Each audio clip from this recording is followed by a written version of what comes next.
Alo. Alo. None suri ha Kirinda? Nagiye kuvumba ka wifi. Aha ni nyuma y'akagari. Kirinda ngiye kuguha pasa y'icyana. Ikihe cyana?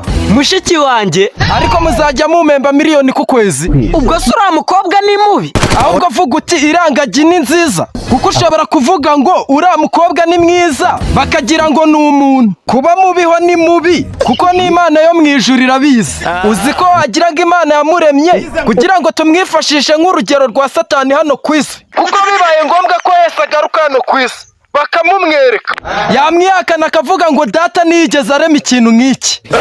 Reka nze nihere pasi toxique. Alo? Alo. Toxique ngiye kuguha pasi y'umukobwa.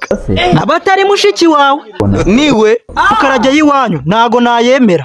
Uzi ko umuntu agize umwaka akamushaka uriya mukobwa w'iwanyu wagera mu nzu ukagira ubwoba ngo arakurya. basi se waretse no kunsesereza. Oya ni ukuri Karyungu ntago ari ukugusesereza.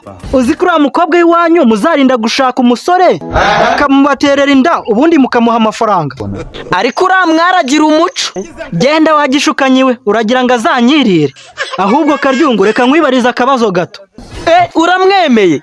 Urandinda yino ni ikibazo ngiye kukubaza. Icyari cyo cyose nagisubiza.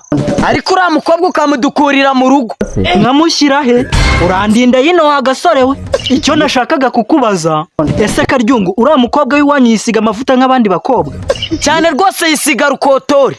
Amafaranga yanyu muyapfusha ubusa. Kubera iki? Mujye mujya gusaba akavidanje ku bakanishi cyangwa amavuta ya moteri, kuko uriya mukobwa wanyu niyo mwamusiga mu korogo aho kugira imuhindura inzobe, ahubwo we yayihindura umukara. Mushiki wanjye yeze kwishyiga n'ukuri kw'Imana. Ariko Karyungu hari agastori baneye ngo mama wawe akibyara kwa muganga yanze kucyosa, muganga mukubita urushyi ku kibuno abona kucyotsa. Gatsindwa n'Imana, reka nkukupa utanyicisha ibitutsi. Ariko koko umunyarwanda yaciye umugani ngo umusazi arasara akagwa ku ijambo. Mushiki wanjye ni mubi koko.